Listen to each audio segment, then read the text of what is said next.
Sir phone tapping అంశం ఈ మధ్యకాలంలో తెరపైకి వస్తున్నది. ఆ విచారణకు సంబంధించిన అంశాలు కూడా బయటకు వస్తున్నాయి. ఇప్పుడు కేసులు అనేవి అడ్డం పెట్టుకుని పబ్బం గడుపుకోవడానికి రకరకాల ప్రయత్నాలు జరుగుతున్నాయి. కేసులు అనేవి కూడా ఒక యుద్ధ తంత్రంలోను వ్యూహంలోనూ భాగంగా మారిపోయినాయి. ఓకే. ఎవరినైనా కంట్రోల్లో తీసుకోవాలంటే వాళ్ళ మీద ఒక కేసు ఉంటే బెటర్ కదా అని అనుకుంటున్నారు. ఇది కూడా కంట్రోల్లో భాగమే. కంట్రోల్లో భాగం అన్ని కేసులు లాగానే. చంద్రబాబుని అరెస్ట్ చేయాలని జగన్ ఉత్సాహపడినప్పుడు కేంద్రం ఎందుకు సరికాని అంది? వారి ఆదేశాలతోనే కదా జరిగింది. చంద్రబాబుని కంట్రోల్లో తీసుకోవాలంటే అతను మన ఏదో కేసులో ఇరుక్కుని ఉండాలి. అలా ప్రతి మనిషి మీద ఏదో కేసులు పెట్టడానికి కేసులు పెట్టడానికి తగినటువంటి సఫిషియంట్ రికార్డులతో వాళ్ళు వెయిట్ చేస్తున్నారు. ఈ పద్ధతిలో ఎక్కడ ఇబ్బంది కలిగితే అక్కడ ఇబ్బంది కలిగించే వాళ్ళని టార్గెట్ చేసి లోపలేయడానికి ఏమున్నాయి పాతవి అనేది కూడా మొత్తం రెడీ చేసి పెట్టుకుని దాడులు జరుగుతున్నాయి. ఆ పద్ధతిలో చేస్తున్నారు. అంటే టెర్రరైజ్ చేయటం అనేది చాలా స్పష్టంగా జరుగుతున్నటువంటి ప్రక్రియ. దీన్ని ఎలా చూడాలి అంటే మీరు అన్నదేంటి సార్? ఇదే సార్, ఫోన్ ట్యాపింగ్ అధికారుల వరకే పరిమితం అవుతుందా, రాజకీయ నాయకులకు? అధికారుల వరకు అనేది కాదండి. అందరి ఫోన్లు ట్యాప్లోనే ఉన్నాయి. ఇప్పుడు వీళ్ళ ఫోను వాళ్ళ ఫోను అని కాదు. ప్రపంచపు సంభాషణ వింటున్నారు వాళ్ళు. ఇదివరకు రోజుల్లో మనం మీటింగ్ పెడితే ఒక 2-3 ఇంటెలిజెన్స్ వాళ్ళు వచ్చి ఏదో రాసుకుని పోయేవాళ్ళు.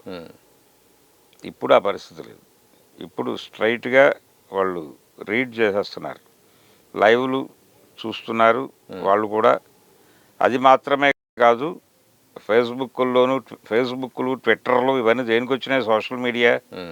మనం ఏదో మన అభిప్రాయాలు చెప్పి ఉద్యమాలు వెలిగించడం కోసం కాదు. ఓకే.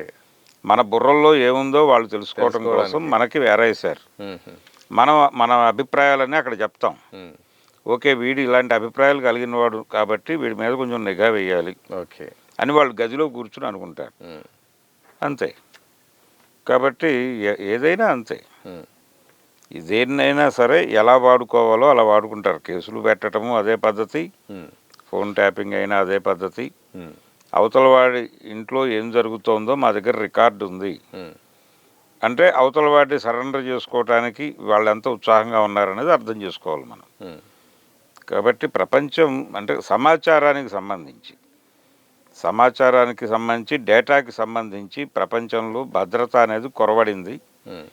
ప్రతి మనిషి టార్గెట్ అయి ఉన్నాడు. ప్రతి మనిషి తాలూకా సమాచారం, అతను ఏం చేస్తున్నాడు, ఎక్కడ ఏం కన్జ్యూమ్ చేస్తున్నాడు, యాప్ ట్రాకింగ్ జరుగుతోంది ఈ దేశంలో.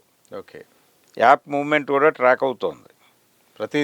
ప్రతిదీ ఫోన్ ట్యాపింగ్ కూడా మాట్లాడుతున్నారు. కానీ ప్రతి రిలీజ్ అవుతున్నటువంటి ప్రతి ఫోన్ నెంబర్తోనూ ఒక ఫోల్డర్ తయారవుతుంది ఒక సూపర్ కంప్యూటర్లో. ఈ ఫోన్ నెంబర్తో జరిగే అన్ని ట్రాన్సాక్షన్స్ దానిలో పడిపోతూ ఉంటాయి ఆటోమేటిక్గా. ఓకే.